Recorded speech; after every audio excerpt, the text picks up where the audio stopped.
بسم اللہ الرحمن الرحیم۔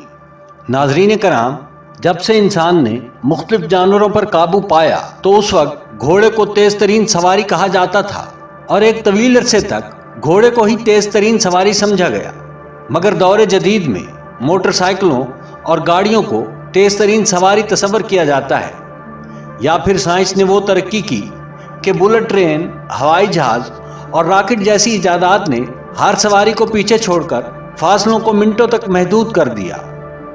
لیکن اگر ایسا کہا جائے کہ ان سواریوں میں ایک سواری ایسی بھی ہے جو اس دنیا کی تخلیق کے وقت بھی موجود تھی، اور رفتار میں وہ سواری کائنات کی سب سے تیز ترین سواری ہونے کا اعزاز رکھتی ہے، تو آپ سوچ میں پڑ جائیں گے۔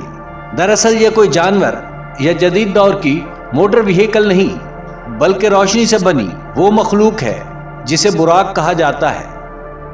اس ویڈیو میں ہم براق کے متعلق تفصیل سے بیان کریں گے۔ ناظرین کرام، سفر معراج یا براق کی کوئی سائنسی توجیہ نہیں ہے، بلکہ یہ اللہ رب العزت کے معجزات میں سے ایک معجزہ تھا جو نبی آخر حضرت محمد صلی اللہ علیہ وسلم کی حیات مبارکہ میں پیش آیا۔ ہجرت سے 5 سال پہلے حضور نبی کریم صلی اللہ علیہ وسلم کے ساتھ واقعہ معراج پیش آیا۔ یہ ماہ رجب کی 27ویں شب تھی۔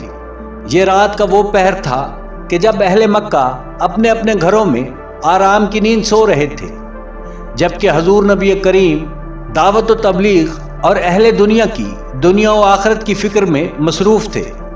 اس رات نبی کریم اپنی بہن ام ہانی کے گھر خواب و بیداری کی درمیانی حالت میں تھے کہ ان کے گھر کی چھت چھک ہو گئی، اور اچانک وہ فرشتہ جو پیغمبران توحید کا قاصد رہا ہے، یعنی حضرت جبرائیل علیہ السلام، وہ 50,000 فرشتوں کے ساتھ آپ کی خدمت میں حاضر ہوئے اور یہ خوشخبری سنائی کہ اللہ رب العزت آپ صلی اللہ علیہ وسلم کو ملاقات کے شرف سے نوازنا چاہتا ہے، لہٰذا فرش تا عرش اس سفر کی تیاری میں مشغول ہو گئے۔ آپ صلی اللہ علیہ وسلم کو عرش الہی تک پہنچانے کے لیے ایک بے مثل و بے نظیر سواری آسمانوں سے اتاری گئی، جسے براق کے نام سے یاد کیا جاتا ہے، کیونکہ یہ سواری انتہائی تیز رفتار اور بجلی کسی خصوصیات کی حامل تھی۔ بجلی کو عربی میں برق کہا جاتا ہے، اسی وجہ سے اس سواری کو براق کا نام دیا گیا۔ حضرت انس بن مالک رضی اللہ تعالیٰ عنہ سے مروی ہے کہ حضور نبی کریم صلی اللہ علیہ وسلم نے فرمایا، میرے پاس ایک براق لایا گیا، وہ لمبے قد اور سفید رنگ کا چوپایا تھا، وہ جانور گدھے سے بڑا اور خچر سے چھوٹا تھا۔ میں اس پر سوار ہو کر سب سے پہلے بیت المقدس تک پہنچا۔ وہاں جس جگہ انبیاء کرام اپنی سواریوں کو باندھا کرتے تھے، میں نے بھی اس جانور کو وہیں باندھا۔ پھر میں مسجد اقصی کے اندر داخل ہو گیا اور وہاں 2 رکعت نماز نفل ادا کی۔